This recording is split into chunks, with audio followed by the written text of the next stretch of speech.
రాజకీయాలు లేవు, మేము చట్టపూర్వకంగానే చట్టానికి లోబడే అన్నీ జరుగుతున్నాయి. నిజానికి జగన్మోహన్ రెడ్డికి చాలా సెక్యూరిటీ ఉంది. ఇప్పుడు మాకున్న డిప్యూటీ సీఎం గారి కంటే జగన్మోహన్ రెడ్డికి ఎక్కువ భద్రత ఉంది. ఇంకా చాలా వచ్చాయి. ఆయనకి ప్రతిపక్ష నేత హోదా ఇవ్వడం అనేది అది కాన్స్టిట్యూషనల్ ఇది కదా, ఆయన కూడా దానికి రాజ్దీప్ కూడా యాక్సెప్ట్ చేశారు, విచ్ ఇస్ ట్రూ. సో అయితే ఇక్కడ ఈ రెడ్ బుక్ అనేది ఉనికిలో ఉంది అని చెప్పడం అనేది ఓకే.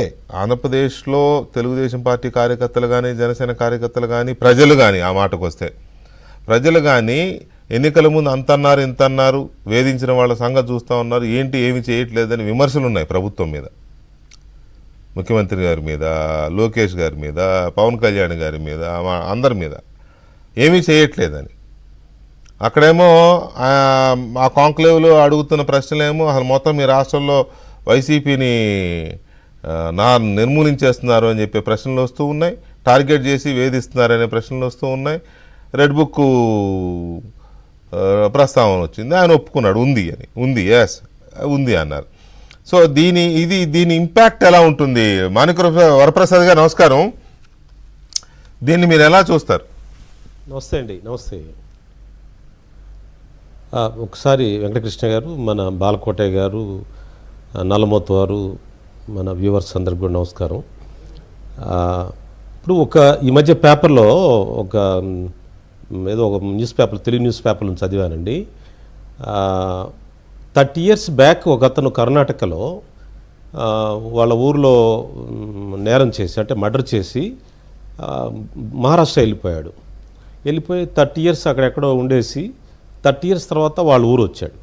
30 సంవత్సరాల తర్వాత వస్తే కర్ణాటకలో వెంటనే ఆ ఊరోళ్ళు వెంటనే పలానా అతను పలాని మర్డర్ కేసులో ముద్దాయి వచ్చాడు అని చెప్పి 30 సంవత్సరాల తర్వాత అరెస్ట్ చేశారు. నేను పేపర్లో చదివాను, ఈ మధ్య 1 month 2 months బ్యాక్ చదివాను. నేను ఈ సంఘటన ద్వారా ఏం చెప్పదలుచుకున్నా అంటే, నేరం అనేది జరిగితే అది ఎప్పుడు జరిగినా అది నేరమే కంటిన్యూ అవుతుంది, అది ఉంటుంది, అది రికార్డ్స్లో ఉంటుంది. దానికి వాళ్ళు చట్ట ప్రకారం బాధ్యులు అవుతారు. ఇప్పుడు రెడ్ బుక్ అనేది లోకేష్ గారు పాదయాత్రలు ప్రవేశపెట్టినా దానిలో ఏం చెప్తున్నారు, దాంట్లో నేరాలు జరిగితే, చట్ట ఉల్లంఘన జరిగితే వాళ్ళు ఎప్పటికైనా చట్టం ముందు నిలబడాల్సిందే, డ్యూ ప్రాసెస్ నిలబడాల్సిందే అని చెప్పేది వారి ఆర్గ్యుమెంట్. దాంట్లో తప్పే ఉందండి. ఎన్ని సంవత్సరాలైనా అన్లెస్ కోర్టు ఎగ్జామినేట్ చేసి తప్పితే, ఈ నేరం జరిగింది, రిజిస్టర్ అయింది, కేసు రిజిస్టర్ అయిందంటే ఆ కేసుని చట్ట ప్రకారం డ్యూ ప్రాసెస్లో వాళ్ళు ఫేస్ చేయాల్సిందే. దానికి రెడ్ బుక్ దాన్ని రెడ్ బుక్ రాజ్యాంగం, దాన్ని వెండెట్టా, పొలిటికల్ వెండెట్టా అంటే ఏంటి? ఏమీ లేకుండా, అసలు నేరం జరగకుండా కేసు పెట్టారు, వేధించారు అని అంటే అది వెండెట్టా అవుతుంది. అసలు నేరం కాదు కదా. గతంలో నువ్వు చేసి పలాని పూసాని మురళీకృష్ణ, పూసాని గారు అనుకుందాం, లేకపోతే ఇంకో సంబడి ఎల్స్, లేకపోతే ఈరోజు అతను బోరుగడ్డ అంటున్నారు. అతను మాట్లాడిన భాష ఒకసారి వినిపించండి సార్, అది నేరం అవుతుందా కాదా అనేది మనకు అర్థమవుతుంది. ఆ నేరం జరిగినప్పుడు, అది ఎప్పుడు జరిగినా సరే ఇట్ విల్ కంటిన్యూ. ఆ చట్ట ప్రకారం వాళ్ళు డ్యూ ప్రాసెస్ ఫేస్ చేయాల్సిందే, డ్యూ ప్రాసెస్ లాలో వాళ్ళు ఫేస్ చేయాల్సిందే వాళ్ళు. అంతేగాని రెడ్ బుక్ అనగానే రెడ్ బుక్ లేదో కొత్తగా పేర్లు రాసినట్టు, కొత్తగా నేరం జరగకుండా రాసినట్టుగా ప్రచారం చేయటం అనేది కరెక్ట్ కాదు. అలా అని ఎవరు ప్రచారం చేయట్లా, ఎందుకంటే రెడ్ బుక్ లో ఏ పేర్లు ఉన్నాయో ఎవరికి తెలియదు కాబట్టి, అందులో ఎలాంటి పేర్లు ఉన్నాయి అనేది మనకు తెలియదు కాబట్టి మనం ఆ ప్రచారం చేయట్లా. కాకపోతే ఈ టాపిక్ ఎందుకు రిపీటెడ్గా వస్తుంది అంటే, ఆంధ్రప్రదేశ్లోనే మీ పార్టీ కార్యకర్తలు కానీ, లేకపోతే న్యూట్రల్స్ కానీ, లేకపోతే ఈ చర్చలో ఉన్న బాలకోటయ్య గారు లాంటి వాళ్ళు చాలామంది కానీ, లేకపోతే ఇన్ఫ్యాక్ట్ ఫర్ దట్ మ్యాటర్ మాలాంటి వాళ్ళని కూడా మేము ప్రశ్నిస్తున్నాం.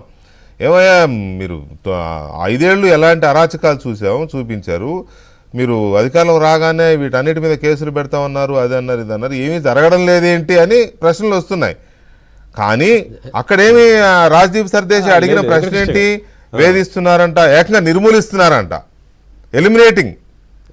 చాలా పెద్ద పదం అది, targeting and eliminating YSRCP leaders. అంత పెద్ద పదాలు అక్కడ వచ్చినాయి, ఇక్కడేమో ఏమీ జరగట్లేదని ఇక్కడ వచ్చింది. సో అందుకని చర్చ తప్ప రెడ్ బుక్ లో చట్ట వ్యతిరేకంగా వెళ్తున్నారని మేము అనట్లేదు, తప్పు చేసిన వాళ్ళని వదిలేయాలని కూడా మేము అనట్లేదు. అది నేను అనేది ఏంటంటే, నేరం జరిగితే ఆ నేరాన్ని వాళ్ళు ఫేస్ చేయాల్సిందే. ఇప్పుడు నేను గుంటూరులో ఉన్నానండి. Guntur very hot seat Guntur. ఈ గుంటూరు హాట్ సీట్లో వైసీపీ వాళ్ళంతా బాగానే తిరుగుతున్నారుగా. ఎక్కడ వాళ్ళని ఎవరు టార్గెట్ చేశారో చెప్పానండి. ఎక్కడ జరగట్లే. ఎవరైతే గతంలో నేరాలు చేశారో, గతంలో కేసుల్లో ఉన్నారో, ఆ కేసులో ఉన్న వాళ్ళు పట్టుకున్నారు. సార్ వెంకటకృష్ణ గారు, ఈ సందర్భంగా ఒకటి తెలియజేయాలి మీరు. అంతకు ముందు ప్రోద్బలంతో నేరం జరిగేది. అంటే టార్గెట్ పెట్టేవాళ్ళు. నేను కొంతకాలం వైసీపీలో ఉన్నానండి. నా ఎక్స్పీరియన్స్ చెప్తాను మీకు మళ్ళీ కూడా. చాలా కాలం క్రితం